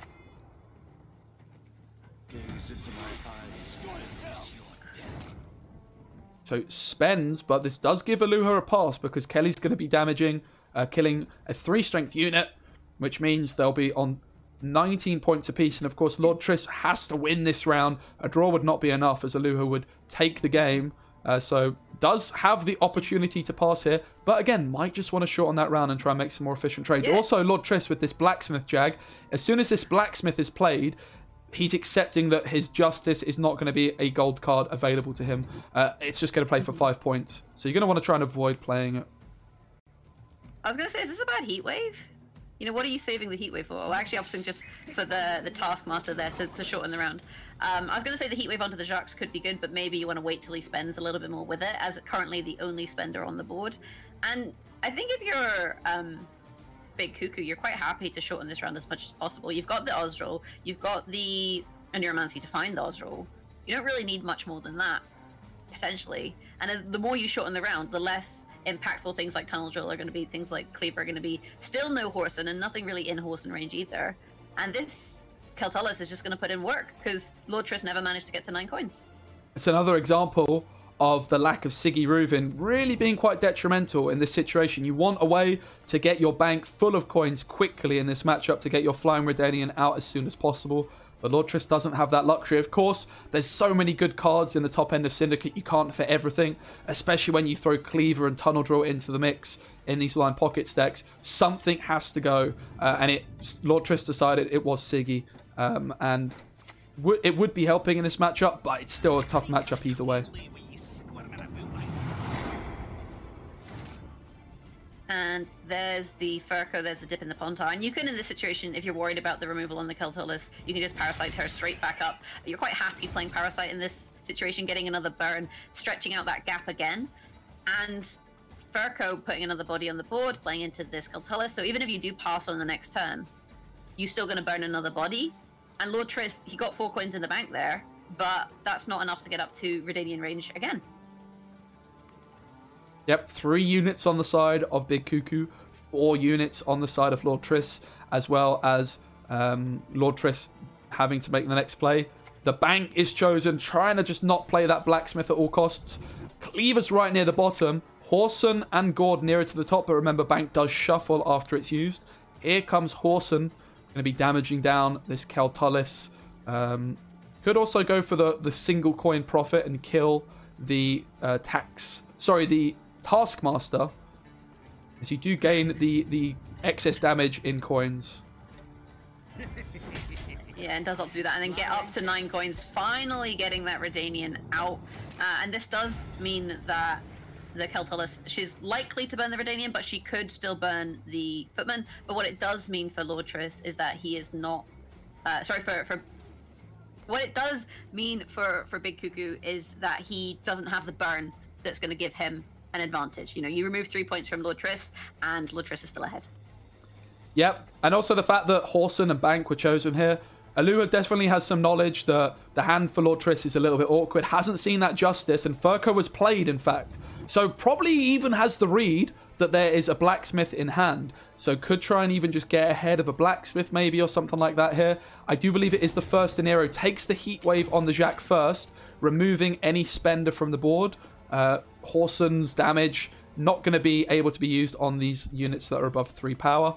And I would imagine, again, Alua probably has got the read that a blacksmith is in hand. And it's going to be over profit. Awkward. Because this is the thing, it's the Nova Profit, but also, if you then spend, you're stopping the Redanian coming back. So you're disabling the thing. You worked so hard to get to those 9 coins, worked super hard to get there, and then as a result of that, you then have to spend in order to stay ahead here, which stops the Keltullus Redanian interaction. Not the dead one, I'd imagine, for our rendezvous. Actually spending there with the Professor, the tribute, lining it up perfectly to make use of the bounty with the horse, and I didn't see that one coming. A great use of the Professor's bounty. Just both Professor and Horson able to ignore the armor of the Cave Troll, making it just a 7-point defender. Didn't expect to see that. It's the lesser spotted tribute ability of the Professor, but that is a great example of how to use it effectively. I think you have to pass here if you're I think you have to pass here if you're Big Cuckoo. You got loads out of Lord Triss there, right? He's over profited. You didn't get the tunnel drill, but on the other hand, you got a heck of a lot else. You got Jacques, you got Professor, you got Wholesome. You know, you've gotten quite a lot out of him at this stage. And you shorten the round immensely so that the ability of the tunnel drill is pretty big. But you could gamble the Neuromancy. You could gamble it on the fact that you'll draw the Ozril. Because I believe he played the Neuromancy once already. Yeah. Or does it have its echo still? Yeah, it is. Oh, wow. I wasn't sure, but goes for the Ozril. Maybe, again, having that read that it is a blacksmith in hand. Kills the boat. Which does mean... But you have to spend, right? Yeah, it's going to have to be a spend. Little bit surprised from this play from Aluha. I must say, doesn't seem like the best of trades looking at on the surface. I suppose didn't get that read, in fact, that it was going to be a blacksmith in hand. And maybe just thought that Lord Triss was trying to preserve the justice for a later point. Lord Triss takes it by 2 points. And this has gone a little bit wrong, Jag. This was a free round where Aluha won on even, had 2 leader charges available, and instead of having 2 leader charges and an Ozeril for a short round 3, has no leader charges, no Ozeril either, and Cleaver has been drawn by Lord Triss. Yeah, a really odd decision to go for the Neuromancy. But not only to go for the Neuromancy, to go for the Neuromancy and take the Ozril. And there's Tunnel Drill, there's Cleaver. I feel like... I don't know. Oh, throw the Tunnel Drill, there's Justice. That's 5-point Justice! What a card! But it is also, in fairness, going to give that little bit of intimidate value to Cleaver. Beast can get some instant value as well here. It's going to grow straight away to 6 points.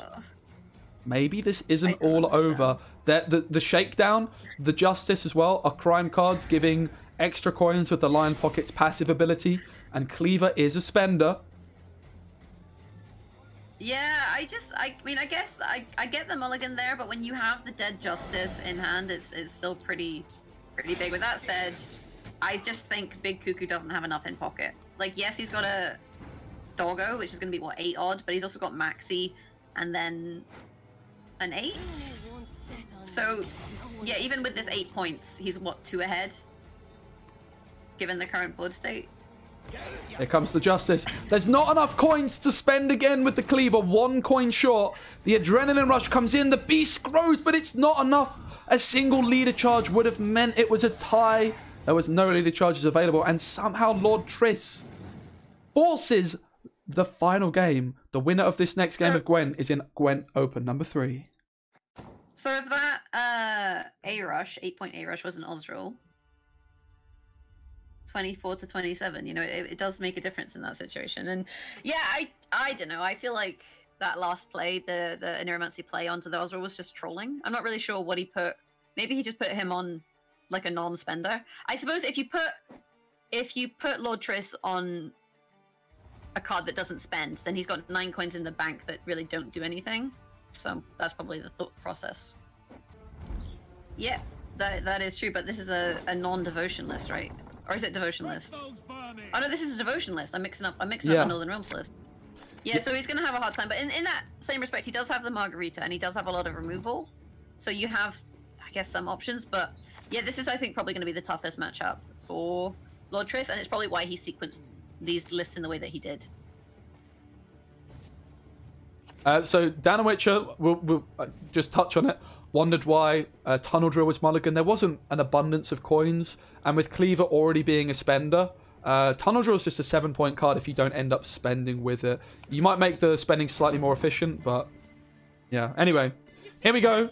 Final game. Whoever wins this is in Gwent Open number 3. The first player. Will it be Lord Triss? Will it be Halua? Lord Triss looking for that reverse sweep. Merlin is here on the board. The patience is growing. Patience wins wars. And remember, this patience is going to continue on in the graveyard. And with Shani, the ability to resurrect Merlin could be quite a threat. So Aluha has to respect Merlin. He's no mug.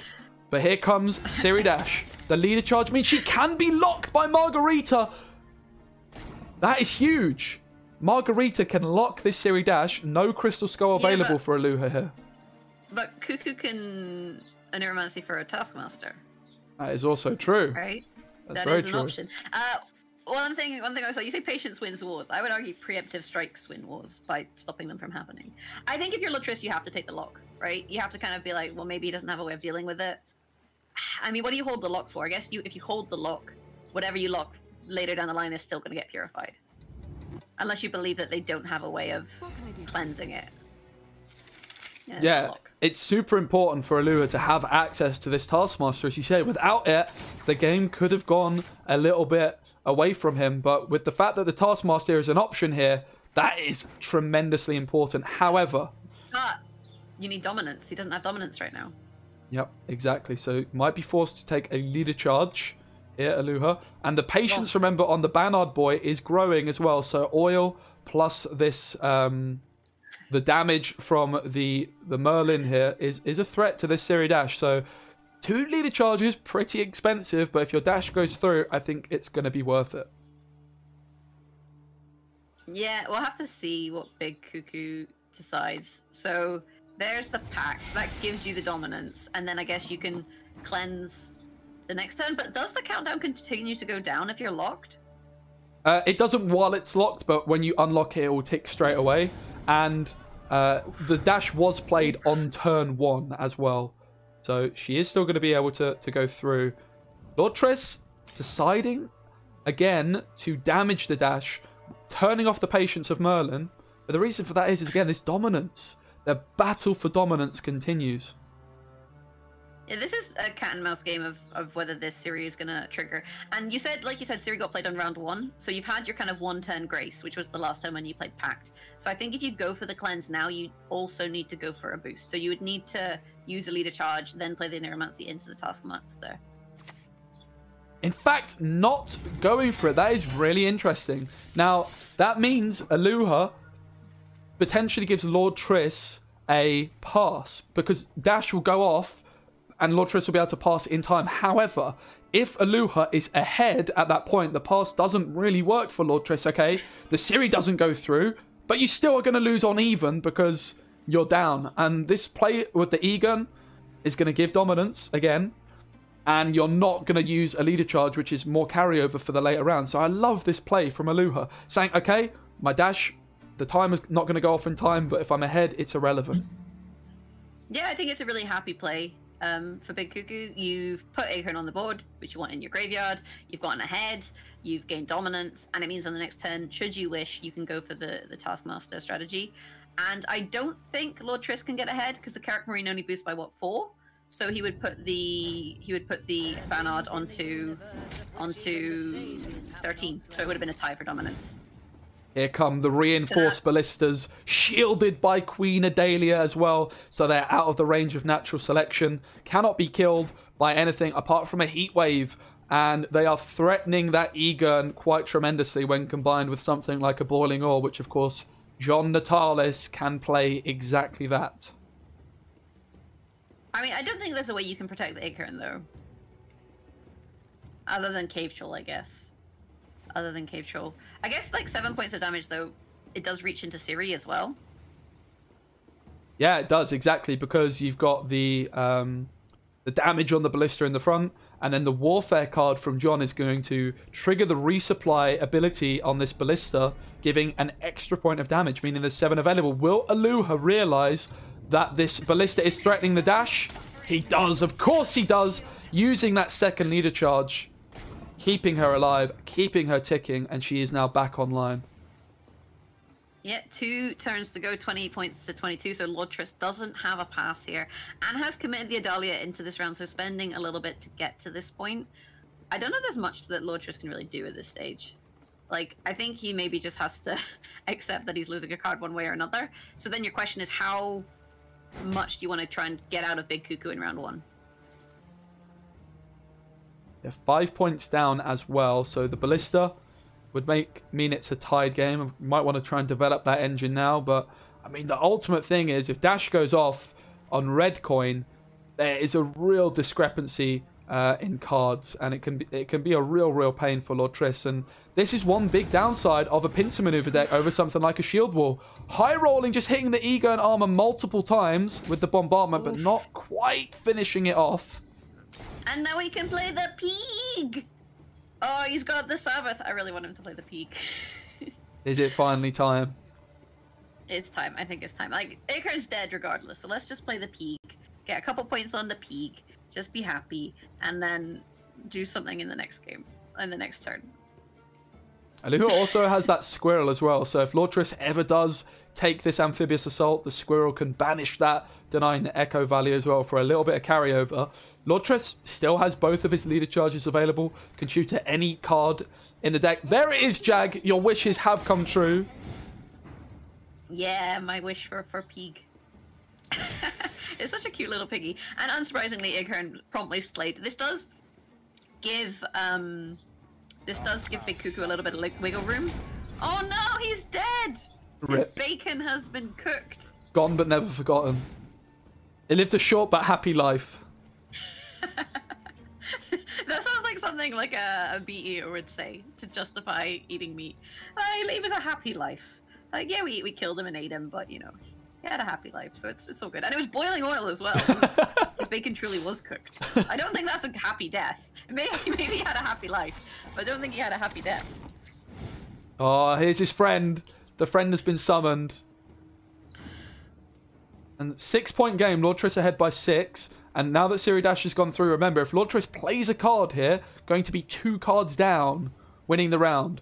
And Big Cuckoo, if he wins the round at this point, by just spending 1 card, is going to be winning up a card. It's quite ridiculous, the power of the Siri Dash when she goes through. You think of Silver Spies, Jag, in Beta Gwent, they were minus 13 for this effect. Siri Dash is plus 5. Okay, she's, you know, can be answered. But this is like playing a Silver Spy for 18 points more than it was in Beta when you really think. It's quite unbelievable how good Siri Dash is when she goes through. And she has gone through. Big Cuckoo also with the engine on board, but Lord Triss with 2 engines between him. Well, not anymore. I was gonna say he's got 2 engines with the trebuchets, and Big Cuckoo can kind of afford to play quite slowly here. He's got the engine. Oh, Hubert! There he is. Big, though. I often forget when Hubert's gonna be coming out. If you're not sure what's this Hubert card, he is working quite similar to an Ailerin or something like that for Northern Realms. When you use 10 orders, he has a countdown. 10 orders, he's going to be summoned from your deck into a random row. That includes even the leader charges from Pincer Maneuver. And you can look at your deck and check the cooldown on him. But I often forget to do that, Jag, and he does come out and surprise me. He surprised me there too. There's a big point gap, right? 36 points to 17. Cuckoo's got, what, 9 points with Wrath. The pig isn't going to be activated at this point, so we'll ignore him. He's kind of useless. Squirrel's trash, and Maxie's pretty trash. Do you just take the pass? I mean, maybe I guess if you play Maxie, you're on, what, 23? Plus a couple points on the Apiary and Phantom, that's Maxie. Yeah, at this point, with the card advantage, really, anything you This order do, is trash. you can't really go too wrong. And this is the Maxi. This is going to be probably the easiest shuffle of Big Cuckoo's life. And this is just how good Maxi is. A lot of people wonder, why do people play Maxi? Well, here, if Maxi wasn't in the deck, Aluha would have missed the Ozra, would have missed the Kaltulis. They're stuck right at the bottom of the deck. Maxi can now essentially thin the deck by 1 by putting the worst possible card right on the bottom, shuffling the rest up, and you hope that those cards that were near the bottom find their way to the top of the deck. How does Big Cuckoo close the gap? You play the pig, it plays for 8. You've also got 3 points on the Phantom, so that's 11, which doesn't get you ahead. So I don't think Big Cuckoo can get ahead here with 1 card. Now, I'm told by Johnny in the chat that, in fact, Hubert always is summoned to the ranged row. News to me. I honestly didn't know that. So, if your ranged row is full as Northern Realms, this Hubert will not come out. I wonder how that works then if his countdown is on 0 and your ranged row is full. Maybe he, like, summons... You could use him as, like, a dry pass card. That... I'm going to try that. Goes to -1. I'm going to be trying that. Well, your round 1 strategy is to fill your range row. Apparently it resets his counter. That's very sad. It goes back to 7? Yeah, or 10 or whatever. Yeah, it goes back to 10. I was thinking it could work in a similar way to Knickers, where Knickers can summon from the deck when you pass.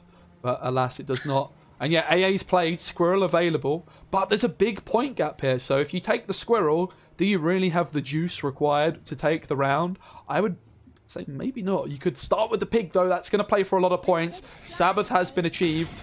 The Phantom's still ticking. Lord Triss snaps that pass. No questions asked here. So, you'd have to go right the way down to 0 cards here, right? To get the round. You've got, what, 9 on Sabbath, 4 on Squirrel. Call that 13. Like, another 4 on the pig. Call that 17. 3 on Steve. Actually, 4 on Steve. 21. I think that works out. But then you're down a card. You win the round, but you're down a card. And that kind of defeats the entire point of this strategy. Yeah, maybe Aluha a little bit surprised by this pass.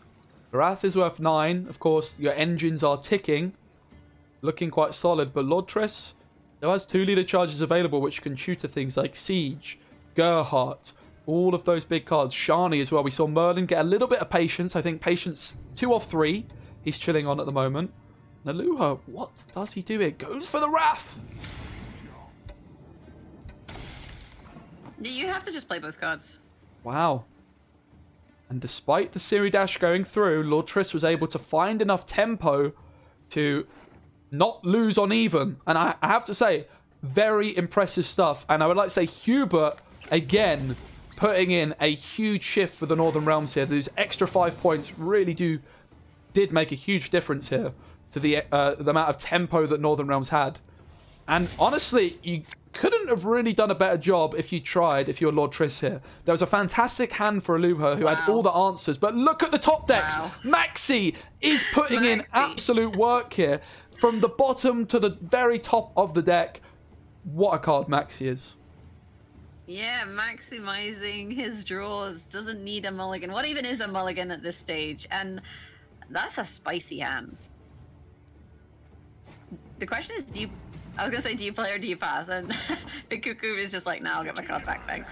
We'll have a slightly longer round. But here's the question: can Lord Triss put on a clinic? Does he have enough patience to take this final game in the best of 5, or will Kaltulis and Monsters prevail? We'll have to find out shortly. Oh my god, what are these draws? And here we are. It all comes down to this. The winner of this round will be in Gwent Open number 3. The loser, it's not over for them. They're going to be heading on into the losers bracket final, awaiting either Payabo or John Sally.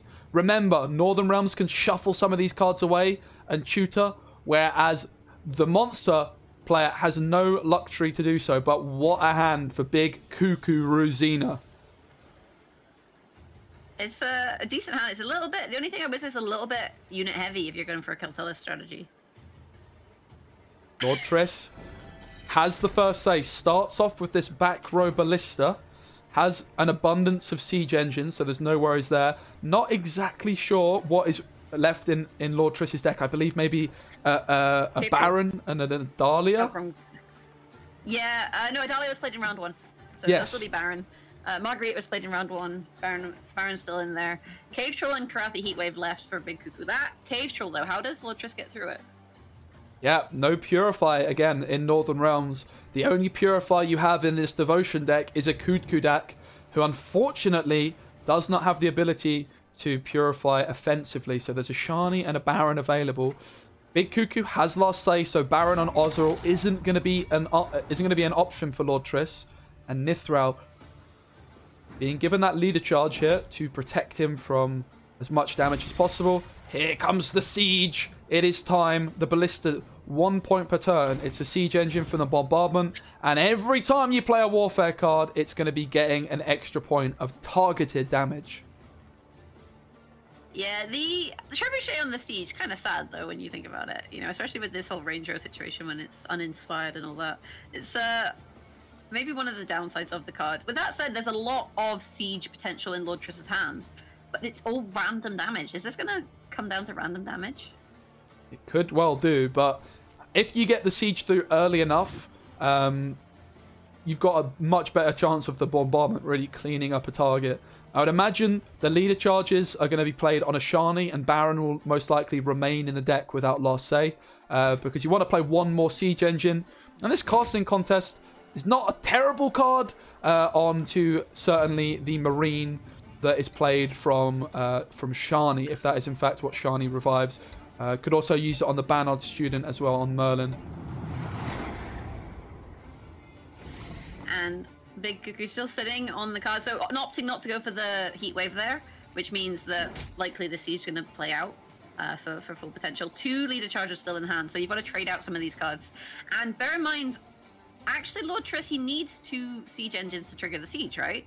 So he can't take both. Well, actually Shani would resurrect a siege engine, so it should be okay. Shani's only humans, unfortunately. And I think as well, it wouldn't work because she summons rather than plays. I think you have to play for the sieges. But yeah, having to play this Ballista from hand is terrible. You really want to be using your Amphibious Assault onto this Ballista to proc your siege. Or to trigger your siege, I should say. But that's not going to be an option with that Squirrel coming in from Aluha in round 1. And that is making a big difference here. So the leader charge is kind of wasted. Right, because you need the 2 siege engines to trigger the siege. Well, the word siege has lost all meaning at this point. And Lord Triss also, if he decides that his leader charge isn't worth it, could have used a second leader charge there to get the cooldown to 2 on his Voltes Pride. Instead, cooldown's going to be at 4 without that crew pocket. So I wonder if Lord Triss could have used that second leader charge just to set up that cooldown on the Voltes Pride. But when this Ballista comes in, there is going to be absolute hellfire raining down onto Big Cuckoo Ruzina's board with the Battering Ram, the Trebuchet, and the Bombardment, which also gives that extra damage on the Battering Ram, onto the Ballista. The Big Cuckoo, big decisions to make here. Yeah, I think you have to go... for the... Well, we went for the Keltullus. I was going to say, I think you have to go for a big body here. Maybe the Cave Troll. Keltullus works in the same capacity of just soaking up some damage. Battering Ram's going to hit Keltullus. Trebuchet plus the Bombardment, pretty big. Will the Kelly die? The Bombardment is going to be dealing 8 damage because it starts at 4. There's going to be 4 siege engines on the board. The Ballista pings this Keltullus down to 5. So if 5 of the random damage out of the 8 hits the Kelly, the game could turn on its head. Nithral also a tempting target. There is the option of going reinforcements for a Battering Ram as well from the leader. The Battering Ram takes a turn. Right? Oh, the Nithral gets clapped! The Nithral's been destroyed. One of the engines down, Jag. Yeah, but Keltullus surviving to murder another day. I mean, I think Nithral was likely to die there regardless, is the thing. Oh my god, the rope. 10-point game. Spawning the volunteer there to protect the Ballista.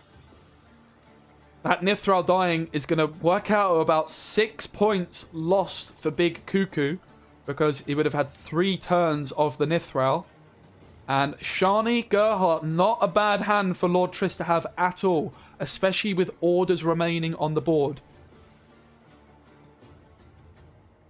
Big Cuckoo, though, he's got the pack, so he can protect Keltullus that way. It boosts it up, gives more value to the beast. He's also got the Cave Troll still on the Neuromancy, right? So he's got that option should you wish to stop damage being targeted. But at this point, I think it doesn't matter as much because these two units are too big, so targeted damage going onto them doesn't really matter. So your Neuromancy is kind of a flex here. The question is Keltullus going to put in enough work here? Here comes Shani. It's not going to be quite a 20-point Shani, but we could see Merlin or the Marine. Both options here. The Marine looking to be a little bit safer. A 3-point body on the board as well is going to be better at denying Keltullus value. The Marine comes in, boosting up that Foltest Pride, who we're not going to quite see get value off that cooldown as there was no crew pocket when it was played. So what do you do with the Neuromancy?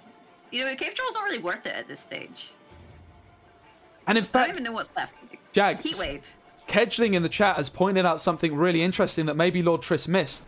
I guess it would have been Heatwave the Gerhardt, so there wasn't the option to float the Gerhardt. But if there was no threat of Heatwave, Gerhardt could have been waited at Patient 5 to find Will-O-Wisp, which would have killed the doomed Kelly. It's not an option though. I think the Gerhardt's just going to be playing a pact here. And I think Keltullus is just too much. You've got your Osro coming in for 14. Do you get one more burn? I think you get one more burn. End of your turn, start of their turn. The Keltullus is going to be burning this Karak Marine. Yeah. The Beast will be growing by 2. And the Ozeril will be munching on the Egern. And Big Cuckoo Ruzina wins by 6 points and books his place into Gwent Open number 3. He's in Gwent Open number 2 in a couple weeks' time. And he is now into Gwent Open number 3.